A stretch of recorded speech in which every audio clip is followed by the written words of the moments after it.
Halo semuanya, nama saya Fian Emmanuel Tantri dari kelas 8 Bajiminas SMP Pundarika, dan pada video kali ini saya akan membahas mengenai konflik dan integrasi sosial.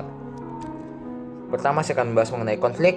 Menurut Robert M. Lawang, konflik adalah perjuangan untuk memperoleh hal-hal yang langka seperti nilai, status, kekuasaan, dan sebagainya dengan tujuan tidak hanya memperoleh keuntungan, tetapi juga untuk menundukkan pesaingnya. Konflik terjadi karena benturan kekuatan dan kepentingan antara satu kelompok dengan kelompok lain.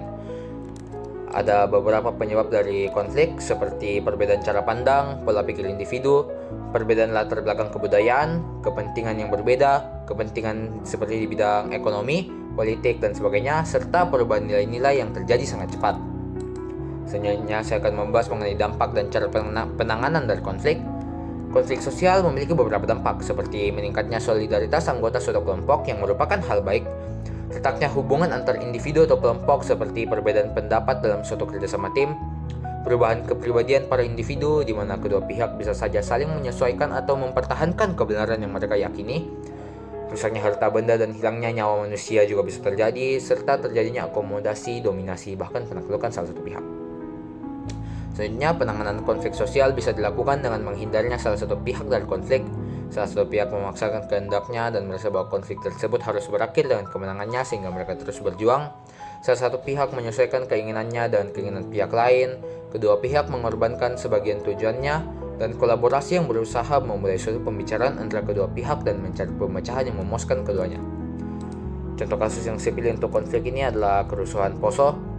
Kerusuhan Poso ini awalnya bermula dari bentrokan kecil antar kelompok pemuda di Kabupaten Poso, Sulawesi Tengah, sebelum berkembang menjadi kerusuhan bernuansa agama. Beberapa faktor berkontribusi terhadap pecahnya kekerasan, termasuk persaingan ekonomi antara penduduk asli Poso yang mayoritas beragama Kristen dengan para pendatang luar yang memeluk Islam. Konflik ini terjadi karena perbedaan kepentingan ekonomi, pola pikir kedua pihak, dan juga perbedaan latar belakang kebudayaan kedua pihak. Penyelesaiannya dilakukan dengan pemisahan antara kedua komunitas, operasi militer, dan juga deklarasi Malino yang ditandatangani pada 20 Desember 2001. Ini ada beberapa fotonya, dua. Dan selanjutnya saya akan bahas mengenai integrasi sosial. Integrasi sosial merupakan proses penyesuaian unsur-unsur seperti ras, etnis, agama, bahasa, dan sebagainya yang berbeda dalam masyarakat sehingga menjadi satu kesatuan.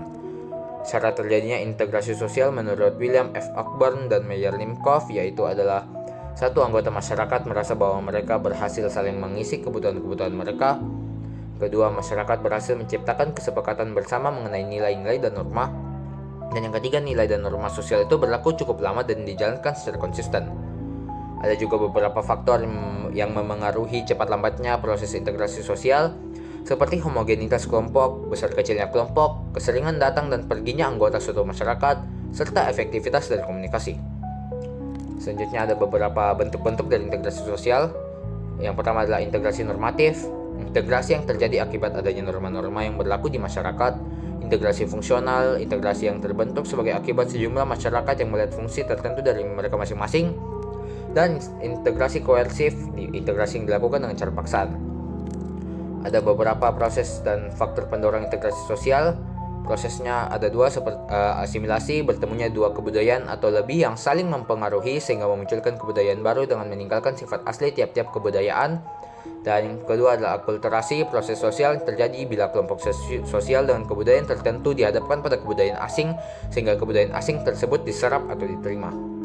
Faktor pendorong dari integrasi sosial ada beberapa seperti toleransi terhadap kebudayaan yang berbeda, kesempatan yang seimbang dalam bidang ekonomi, sikap positif terhadap kebudayaan lain, sikap terbuka dari golongan yang berkuasa, kesamaan dalam unsur-unsur kebudayaan, perkawinan campur, dan juga musuh bersama dari luar.